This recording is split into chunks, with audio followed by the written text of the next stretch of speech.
அவர்கள் ஆசான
சிறந்த உயர்ந்த எந்த செய்ய வேண்டும் என்று நம்முடைய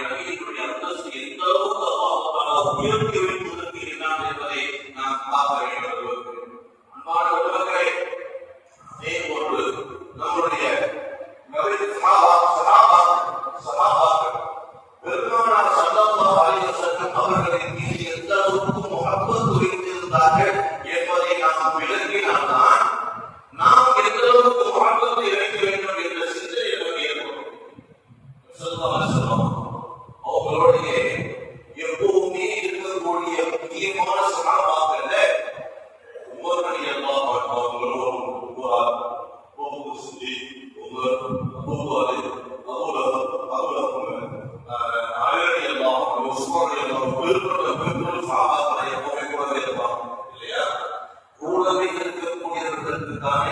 அவர்களுடைய அந்தஸ்து என்னவென்று விளங்கும்.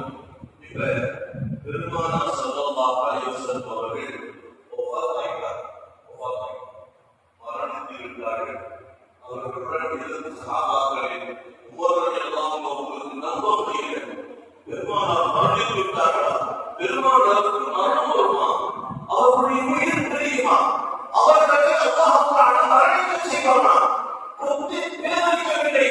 அவர்களின் மீது முஹப்பத்தின் காரணமாக அவர்கள் மரணித்து விட்டதை ஏற்றுக்கொள்ளவில்லை. தன்னுடைய கையில் இருந்த வாளை ஏற்றிக் கொள்கிறார்கள். யாராவது முஹம்மது ஸல்லல்லாஹு அலைஹி வஸல்லம் அவர்கள் மரணித்து விட்டார்கள் என்று சொன்னால் அவங்க தலையை சிறுவன் சொன்னாங்க. முஹம்மது நபி ஸல்லல்லாஹு அலைஹி வஸல்லம் மௌத்தாவிட்டார்கள் சொன்னா அவங்க தலையை எடுக்கவே அப்படின்னு சொன்னாங்க. யார் அந்த ஒவ்வொரு யாரும் தெரிவிக்கலாமா? முஹம்மது நபியுடைய தலையை நான் சீராக விட மாட்டேன் என்று கையில் கத்தியை தூக்கிக் கொண்டு மக்கள் நகரத்தின் வீதிகளில் சுற்றி வந்த அந்த ஒவ்வொரு எப்பேற்பட்ட வார்த்தையை சொல்லியிருக்கிறார். முஹம்மது மரணித்து விட்டார், மரணித்து விட்டார் என்ற வார்த்தையை யார் சொன்னாலும் அவங்க தலையை வெட்டுவேன் சொன்னாங்க என்று சொன்னார். எந்த அளவிற்கு ஒரு சஹாபி அவர்களுடன் இருந்த அந்த சஹாபி பெருமானாரின் மீது முஹப்பத்தை வைத்திருந்தார்கள் என்பதை நாம் காண வேண்டும் அல்லவா? இதை உணர வேண்டாமா? இந்த சமயத்தில்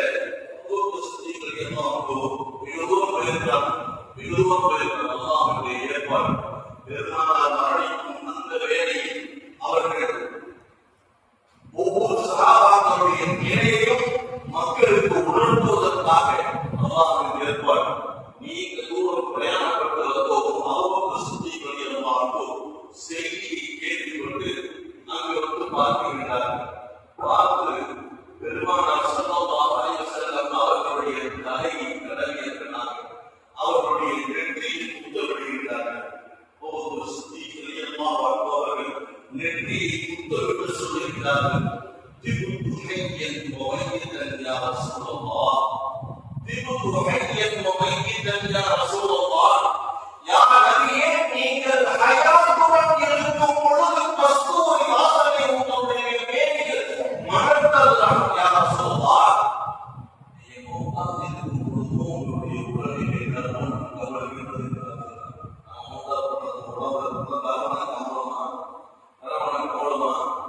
ஒரு 6 நாளுக்கு அப்புறம் நம்ம வாணியை பக்கத்துல வச்சு பார்க்க முடியுமா?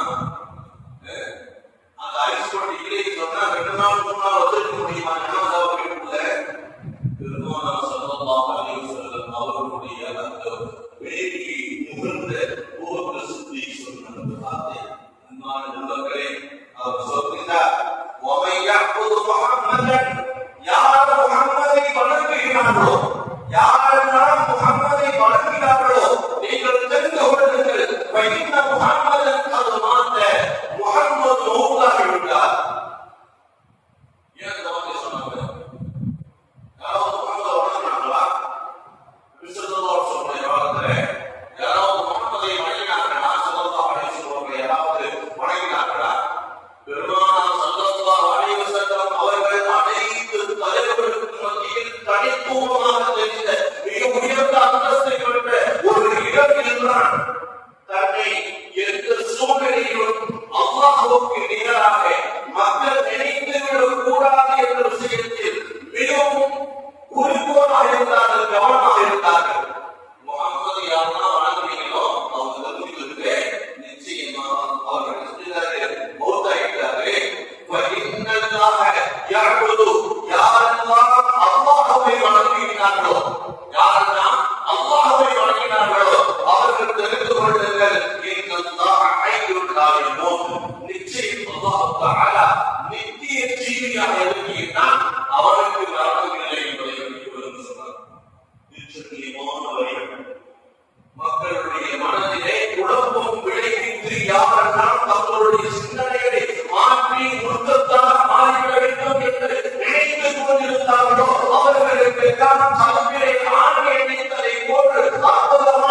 அவர்கள் பிறந்த மாத்திரத்திலேயே அவர்களுக்கு அவர்கள் மிகப்பெரிய ரஹ்மத்தை ஏற்படுத்தி தந்தார்கள். 2 தினங்களுக்கு முன்னால் சுபுடைய பயானை அவர்களுக்கு சொல்லி காட்டியதற்கு சொல்லிக் கொண்டே செல்லலாம். பெருமானார் ஸல்லல்லாஹு அலைஹி வஸல்லம் அவருடைய அந்தஸ்தாக ஒரு தடவை ஊருக்கு போயிருக்கிறார். ஊருக்கு போயிட்டு திரும்பி வரக்கூடிய நேரத்தில் சில இடங்களில் தங்கி ஓய்வு எடுத்து அப்படியே வரக்கூடிய ஒரு பழக்கம் உண்டு. அந்த மாதிரி தங்கி இருக்கக்கூடிய காலகட்டங்களில் என்ன செய்வாங்க சொன்ன அந்த தங்களுடைய சுய தேவைகளை நிறைவேற்றுவது, மலம் கழிக்கிறது, குடிக்கிறது, இது போன்ற காரியங்களை செய்கிறது. பெருமானார் ஸல்லல்லாஹு அலைஹி வஸல்லம் தங்குவார். அப்படி தங்கி ஓய்வு போது பெருமானார் ஸல்லல்லாஹு அலைஹி வஸல்லம் மரம் கழிக்கிறதுக்கு பின்னாடி போய் தங்களுடைய மலங்களை கழித்து எடுத்து கொடுத்து அதுக்கப்புறம் ஆயிஷா போவாங்க. ஆயிஷா போய் கொண்டு கேட்கிறாங்க,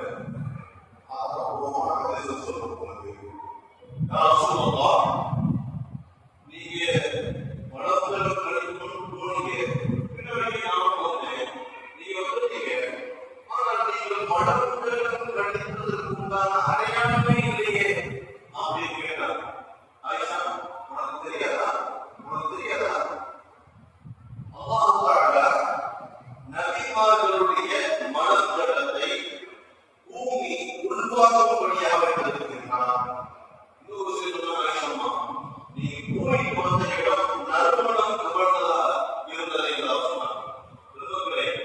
பெருமானார் ஸல்லல்லாஹு அலைஹி வஸல்லம் அவருடைய கழிவுகள் அசுத்தம் அல்ல. சுத்தம் என்பதை ஹதீஸ் கிதாபுகளில் பல செய்திகளை பார்க்கிறோம். அதுல ஒரு செய்தி உங்களுக்கு சொல்றேன். ஒரு சஹாபி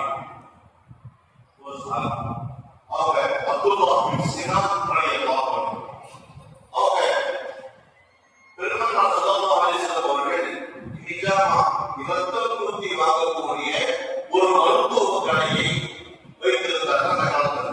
அது என்ன மருத்துவம் சொன்னா, அவங்க ஒவ்வொரு மனிதர்களுடைய முதுகு தட்டில் இருந்து மூங்கில் குழாயின் வழியாக அசுத்தமான ரத்தங்களை வெளியே எடுத்து விடுவார்கள். அப்படி எடுத்துட்டா எந்த நோய் வராது. அந்த மருத்துவம் இப்போ இருக்கு, தமிழ்நாட்டிலே இருக்கு, மதுரை போன்ற நகரங்கள்ல அதை செயல்படுத்துகிறார்கள். அன்பானவர்களே, அது போன்ற ஒரு நிகழ்விலே அப்துல்லாஹ் பின் சினான் ரலியல்லாஹு அன்ஹு பக்கத்தில் இருந்தவங்க செஞ்சாங்க. பெருமானார் ஸல்லல்லாஹு அலைஹி வஸல்லம் அவர்களுடைய அந்த உயிரத்தை குடித்துட்டார்கள். ரத்தம் அடிச்சானே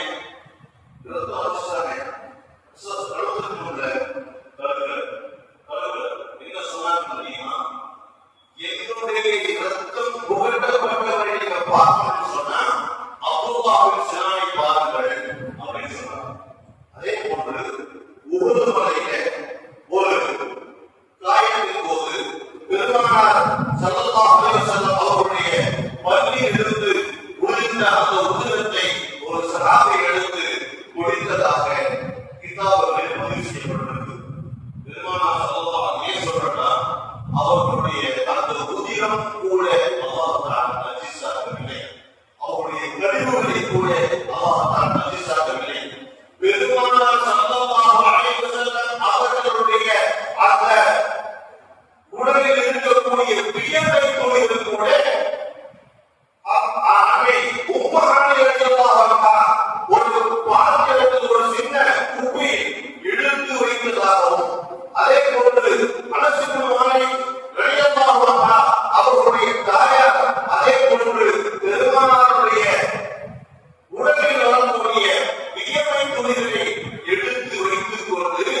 கூட ஈ உட்கார்ந்ததில்லை, கொசு உட்கார்ந்ததில்லை.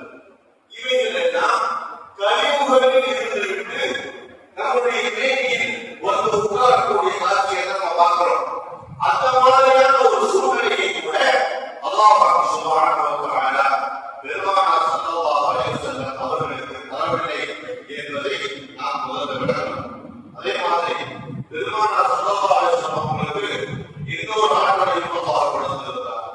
நாம இப்ப முன்னாடி பேசுறோம், எனக்கு பின்னாடி தெரியுமா, எனக்கு தெரியாது, அது யாருக்குமே தெரிய வாய்ப்பில்லை. ஆனால் பெருமானார் ஸல்லல்லாஹு அலைஹி வஸல்லம் அவர்கள் தங்களுக்கு பின்னால் நடக்கக்கூடியவரையும் பார்க்கக்கூடியவராக இருந்தார் என்பதை திருமதி போன்ற கிதாபுகளில் பதிவு செய்யப்பட்ட ஒரு ஹதீஸ் ஆதாரமாக இருக்கிறது. ஒரு தடவை பொருள் நடத்திட்டு இருக்காங்க, பொருளில் ருக்கு செய்திருக்கிறார்கள். அபூ பக்ரா ரலியல்லாஹு அன்ஹு, அபூ பக்ரா ரலியல்லாஹு அன்ஹு பொருளுக்காக முழு செய்துவிட்டு வேகமாக உள்ளே வரைக்க அழைக்கின்றார். பெருமானார் ருக்கு செய்திருக்கிறார்கள். அவர்கள் எங்கே இருந்து விடுவார்களோ, ஒரு ரக்காத் நமக்கு தவறிவிடுமோ என்று வாசலுக்கு அருகிலேயே ருக்கு செய்தார். வாசலுக்கு அருகிலேயே ருக்கு செய்து ருக்குவுடைய வெளியிலேயே சமூகத்தான் தொழுக முடிஞ்சதுக்கு அப்புறம் வேறு சொல்லி கூப்பிடுறான். அவங்க வாங்க, ஏன் இப்படி செஞ்சீங்க, என்ன சொல்லுவாங்க, ஏன் நீங்கள் வாசலிலேயே ருக்கு செய்து ருக்குவை எதற்கு பண்ணுவாங்க கேட்கலாம். அதை கேட்டோம்னா ஆச்சரியப்படலை. ஏன்னா பெருமானாருக்கு பின்னால் நடக்கக்கூடியவர்களை பார்க்கும் அறிவும் ஆற்றலும் அவர்களுக்கு அல்லாஹ் தங்களுக்கு பின்னால் என்ற செய்தியை அவர்கள் உணர்ந்திருந்ததன் காரணமாக இப்படி பதில் சொன்னாங்க. யார் சொல்லலாம், நீங்கள் தொழுகை நடத்தி ஒரு ரக்காத் எனக்கு விசாரிக்கப்படாது, ஒரு ரக்காத் எனக்கு விசாரிவிடக் கூடாது என்பதற்காக நான் அப்படி செஞ்சே சொன்னார். உங்களுடைய அந்த ஆர்வத்தை அல்லாஹ் அதிகப்படுத்துவானாக, ஆனால் இது போன்று நீங்கள் செய்யக்கூடாது அப்படின்னு தெரிவித்திருக்கிறார். அன்பானவர்களே, இது போன்ற விஷயங்களை நாம் சொல்லிக் கொண்டே சென்றால் அவர்களுடைய வாழ்நாளில் ஒரு தடவை கூட கொட்டாக்குகிறது கிடையாது. கொட்டாக்குகிறது ஷைத்தானுடைய வேலை சொல்லுவாங்க. அதனாலதான் கொட்டாக்குகிற பொழுது தங்களுடைய கையை உணவுகையை வாயில் வைத்துக் கொண்டு என்ற அந்த வாசகத்தை படிக்க வேண்டும் என்று சொல்லிடப்பட்டிருக்கிறது. அது பெருமானாருடைய வாழ்க்கையில் நடந்ததை பெருமானார் ஸல்லல்லாஹு ஒரு தடவை கூட கொட்டாவிட்டதாக எந்த இடத்தில் நீங்க பார்க்க முடியாது. அதுபோன்று பெருமானார் ஸல்லல்லாஹு அலைஹி வஸல்லம் அவர்கள் ஒரு தடவை சொல்கிறார்கள், தொழுகைக்கு ஒழுங்கி விடுகிறார்கள். ஒழுங்கி விடுவதற்கு பிறகு மீண்டும் சுபு தொழுகைக்கு போறாங்க. இடையில ஒழு செய்யணும். அப்ப ஆயிஷா கேட்டாங்க, யார் சொல்லலாம், நீங்க தொழுது தூங்கினீரே உச்சியாக தொழுகிறீரே அப்படின்னு ஆயிஷா அவங்க இந்த உம்மத்துக்கு கிடைத்த மிகப்பெரிய ஒரு பெரிய வரலாறு. அவர்களின் வாயிலாகத்தான் பெருமானார் ஸல்லல்லாஹு அலைஹி வஸல்லம் அவருடைய அந்த செய்திகள் கூட இந்த உம்மத்துக்கு சொல்லித்தரப்பட்டது. இது போன்ற கேள்விகளை கேட்டுக்கொண்டே இருப்பார்கள். இந்த கல்வி நோக்கம், என்னுடைய கல்புதான் தூங்கும், என்னுடைய கல்வி இந்த கல்வி என்ன நோக்கும், என்னுடைய கண்ணுதான் தூங்கும், என்னுடைய கல்பு தூங்காத இந்த ஒரு ஆற்றல் பெருமானார் ஸல்லல்லாஹு அலைஹி வஸல்லம் அவர்களுக்கு மட்டும்தான் தரப்பட்டது என்பதையும் நாம் விளங்கிக் கொள்ள வேண்டும். அன்பானவர்களே, அதுபோன்று நீங்கள் பெருமானார் ஸல்லல்லாஹு அலைஹி வஸல்லம் அவர்களின் மீது அல்லாஹ்வுடைய அன்பை பார்க்க வேண்டும். நாம் இதுவரை சஹாபாக்கள் வைத்திருந்த அன்பு, நபிமார்கள் வைத்திருந்த அன்பை நாம் பேசினோம். அதே போன்று மலக்குமார்கள் பெருமானார் ஸல்லல்லாஹு அலைஹி வஸல்லம் மீது எந்த அளவுக்கு அன்பு வைத்திருக்கிறார்கள் என்பதை பாருங்கள். பெருமானார் ஸல்லல்லாஹு அலைஹி வஸல்லம் மிஅராஜுக்கு போகும்போது, இன்னைக்கு மிஅராஜுக்கு நபி ஸல்லல்லாஹு அலைஹி வஸல்லம் வரப்போறாங்கிறது வாழ்க்கைக்கு தெரியும். பெருமானார் ஸல்லல்லாஹு அலைஹி வஸல்லம் முதல் வானத்தில் இருக்கும் பொழுது அந்த வானத்தினுடைய காவலர் கேட்டார், யார் இருக்கிறார், யார் கேட்டார். பெருமானாருக்கு தெரியாம கேட்டாங்க, நாம் பெருமானார் ஸல்லல்லாஹு அலைஹி வஸல்லம் பேச வேண்டும், நாம் பேசுவதை கேட்பதற்கு பதில் சொல்லணும். அந்த அளவுக்கு